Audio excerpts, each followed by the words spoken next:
Yo, Earthlings, this is the fourth in my series of videos. What you're seeing here is my day job. I drive buses, and I'm going to have to create this video here in the bus today to get it off pretty soon.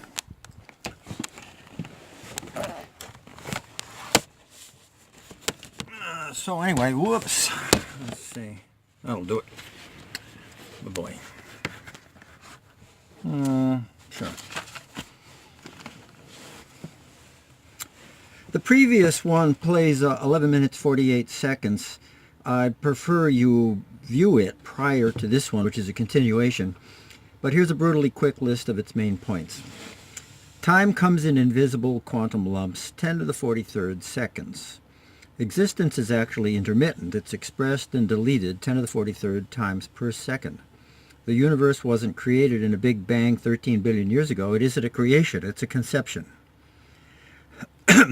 The being that conceives and sustains existence is referred to variously as God, the unified field, the quantum vacuum state, the unity that underlies diversity, cosmic consciousness, the cosmic glue, creative intelligence, and Mad Magazine thinks it's sturdy laminated chicken fat. Nikola Tesla calls it tenuity, which is very, very good answer. For me, although some people want 11 dimensions these days, 3 plus 1 is okay for me. The important thing is non-zero dimensions. Our dimensions, like existence, are conceptual. The conceiver, the consciousness that conceptualizes non-zero D, is present within its own conception. So we can call it cosmic consciousness in that capacity. Astronomers have caught it creating space between galaxies and enigmatically separating galactic clusters overriding gravity. They call it dark energy. Meanwhile, string theory posits vibrating Planck-length strings to be creating existence. I'm saying these are the same thing. Please view that preceding video to consider why I say that consciousness and strings, and which are actually lines, not strings, they're concepts, not creations. Tension, attention, dark energy, zero-point energy, God, life, love, gravity, magnetism, cause and effect, and a whole lot of other things are really one thing. The most important of them is love and life. And again, outstanding expressions were tenuity and perhaps sturdy laminated chicken fat.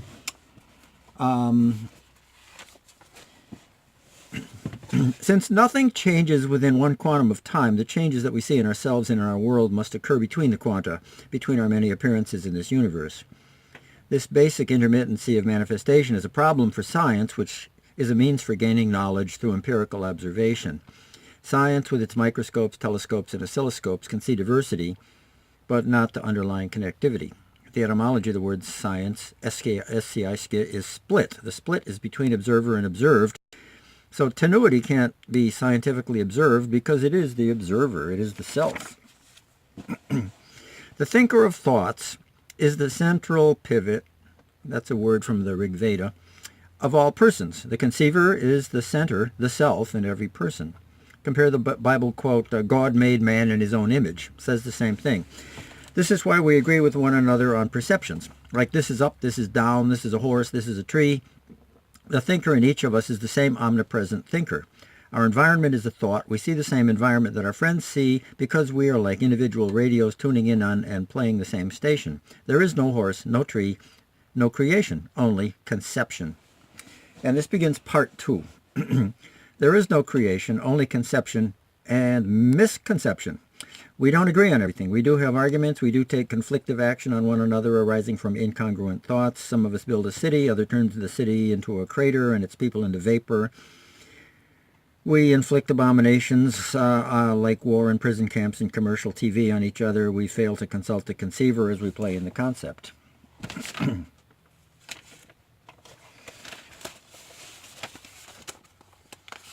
A good expression of that from the Veda is called, Rig Veda, is called mistake of the intellect, and it works like this.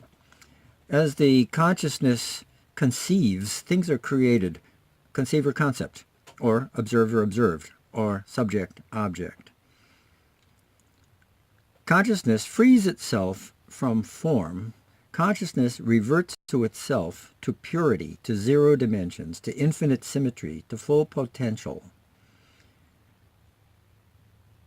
after each expression in each quantum unit of time. Compare the Bible's on the seventh day he rested. I think that's a clue to this. So each expression of the universe exists for 10 to the minus 43rd seconds and is discontinued and superseded by another. There's a cycle of thinker, thought, thinker, thought, thinker. Each second is 10 to the 43rd intermittent universes, but we earthlings see continuity instead of intermittency. And here is creation, born of misconception. Here's mistake of the intellect. Our individual, localized, focused consciousness, floating on the illusion of continuity, aka creation, lingers in a conception which was timed out. The return to the conceiver, the self, is skipped. We missed the deletion. Self is lost. This disconnected condition is variously termed ignorance, sin, death, 2 pickles short of a happy male, impaired motorist, 10% of our mental potential, etc. The cycle of thinker, thought, thinker is broken, and perception goes off on its own separated and illusory branch of thought, until it crashes. Without coming back to the self, to the source of all conception, it crumbles. We can't see without the seer. Compare eat the fruit of the tree of knowledge and you will suffer, or compare the wages of sin is death, or Tower of Babel, or how about, yo, go out and play in traffic, yo. And the prescription for correcting that is the word repent, which actually is an old Roman marching command. Apparently it meant to the rear march. In other words, turn around and go back to the source.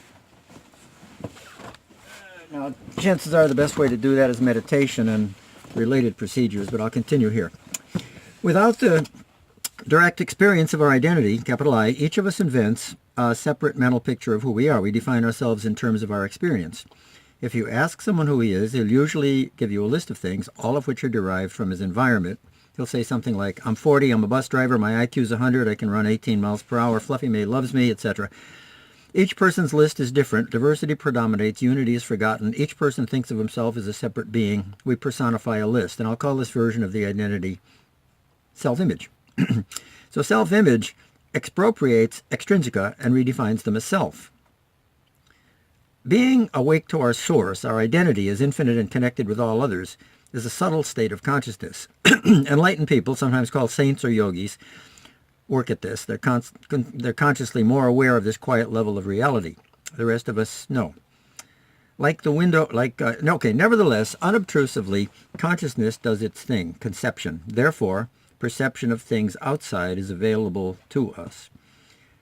The most brain work is demanded in creating the elaborate pictures of the world we sustain based on relatively simple cues of the organs of environment. At the top of the pyramid is the most laboriously extracted, minutely detailed illusion of all, the small self, or the self-image, an intrinsically inconsistent lie which we energetically maintain and defend, the most outrageous cantilever derivation of all, the putative subject, defined entirely in terms of objects, a selection of highly processed impressions from the environment which we mentally internalize by predicating them on the vacuum that is experienced, where our infinite self below the threshold of perception is being overlooked.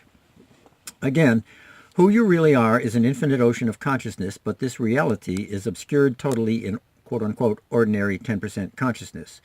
In lieu of direct experience of the real self, you have only the environment, the field of perception.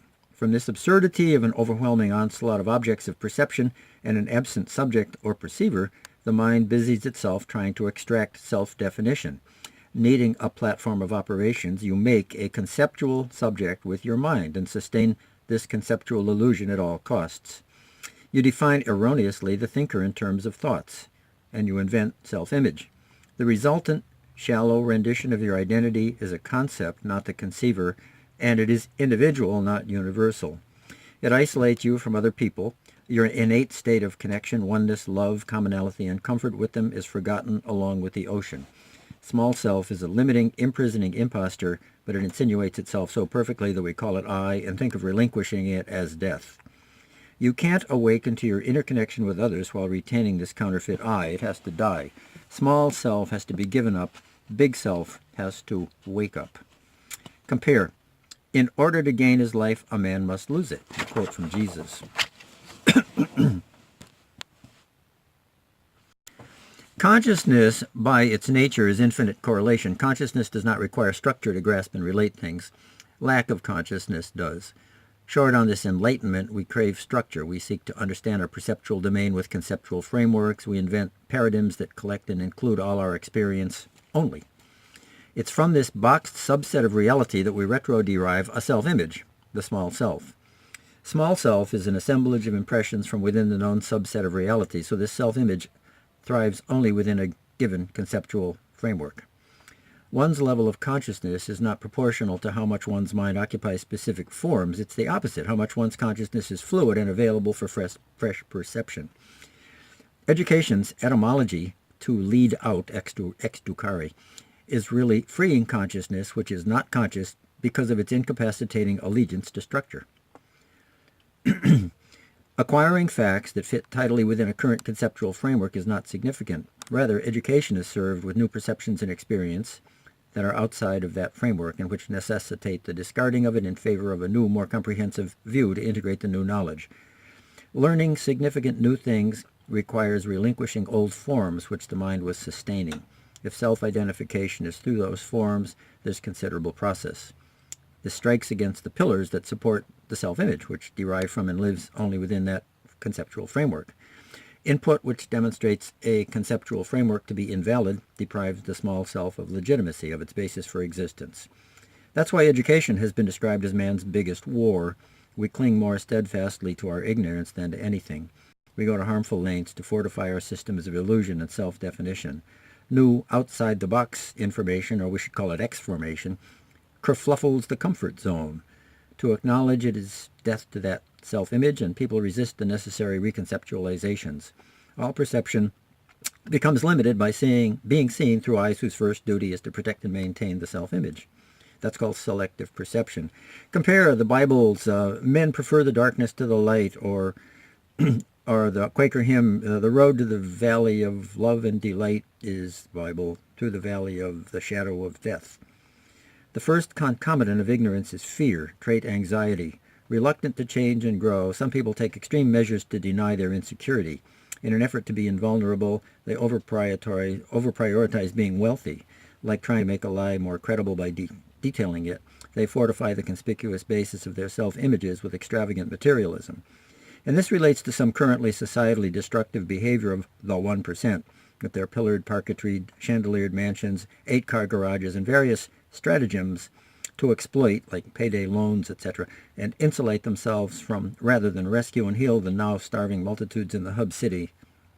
The current nationally disastrous reapportionment of wealth, the destruction of the middle class, people dying on the streets of Hartford, is caused at least in part by colossally insecure, ignorant people willing to become so wealthy as to imbalance the whole country and cause such great suffering, aka the recession. Compare, and for this he was prepared to strive continually in the teeth of facts and face great risks for himself and his country. That's Winston Churchill in 1937. One last Bible thing there.